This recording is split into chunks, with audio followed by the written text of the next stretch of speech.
I stared at our emergency fund balance that night, watching the numbers slowly grow. Even so, the increase didn't bring the sense of calm I expected, and something kept lingering in the back of my mind.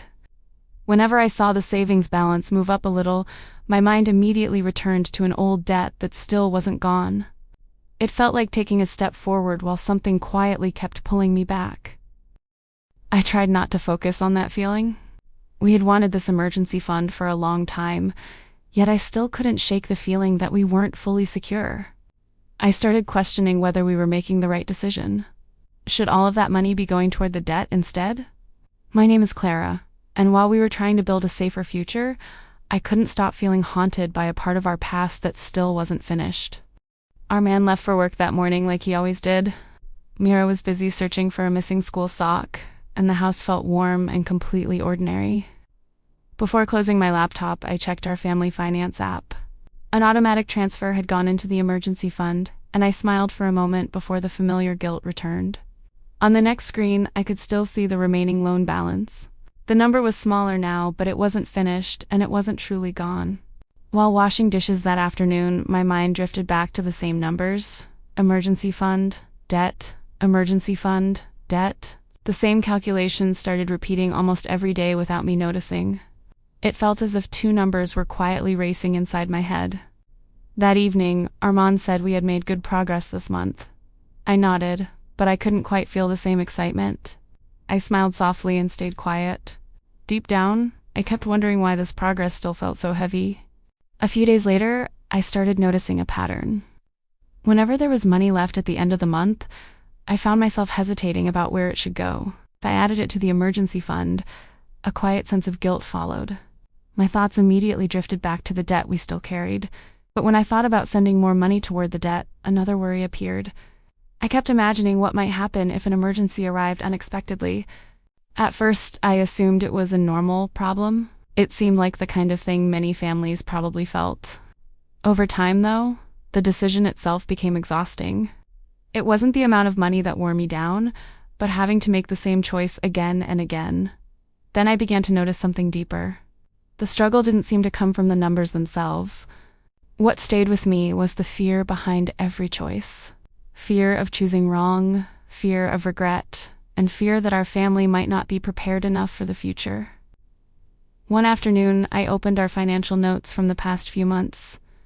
Looking at the numbers, I could see that we had actually been moving forward. The debt balance was lower than before, and our savings had grown. Nothing in the numbers suggested that things were getting worse.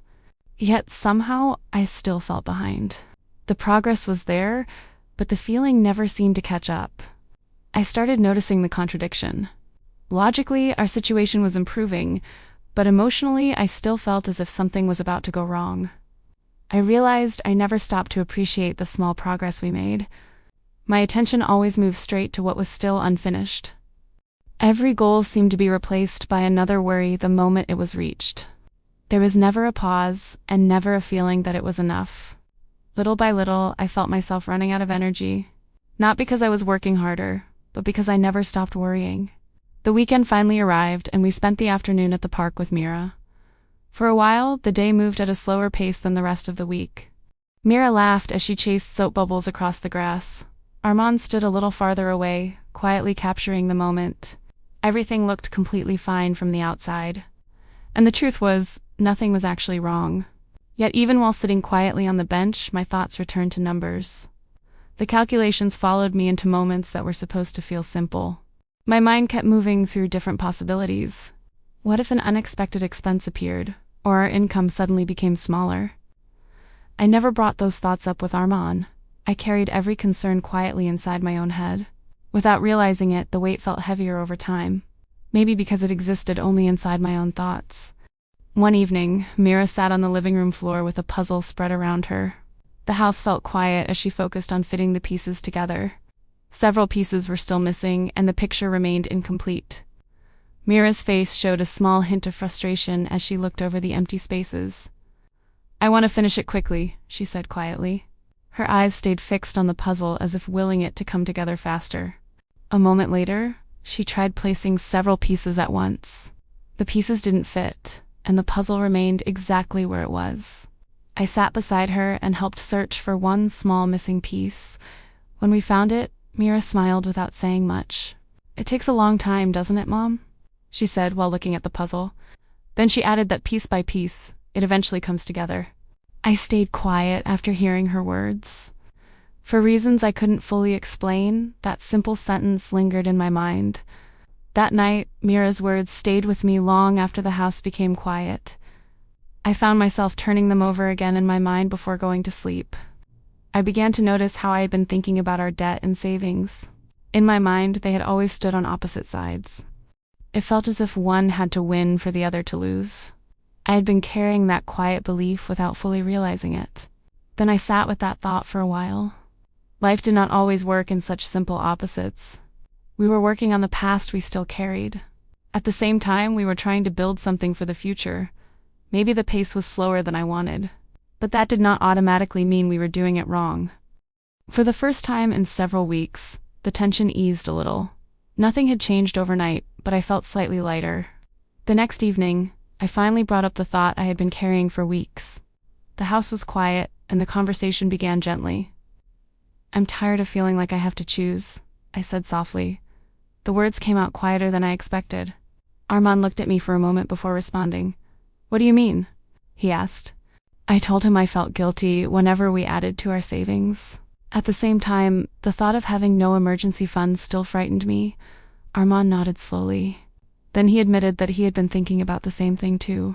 For the first time, I realized I wasn't carrying this worry alone. That thought stayed with me as we sat together. We stayed there for a long time that night. Neither of us blamed the other. We simply listened. A few days later, we sat down with our notes and made a simple plan. Nothing complicated, just a quiet decision about where our money would go next. Part of the money continued flowing into our emergency fund. I watched that balance grow little by little, just as we had planned. Another part went toward paying down our debt. The old balance became a little smaller, one step at a time. It was not an aggressive approach. There was no feeling that we were rushing toward anything. It was not perfect either. Even so, both goals kept moving forward at the same time. For the first time, I stopped measuring which side was winning. That question felt less important than before. I found myself paying attention to our family's overall progress instead. The picture felt wider than the numbers I used to focus on. I learned that life rarely offers a perfect choice. Most days feel like standing between two paths, both carrying something important. Sometimes we are still cleaning up parts of the past while slowly trying to build what comes next. Both things can exist at the same time, and that is okay. Progress is still progress, even when it arrives more slowly than we hoped. If simple stories about family, money, and everyday life feel familiar to you, I am glad to share this journey together. These moments have become part of my journal. Now I am curious about your choice. If you had extra money this month, would you pay off debt faster or add more to your emergency fund first, and why?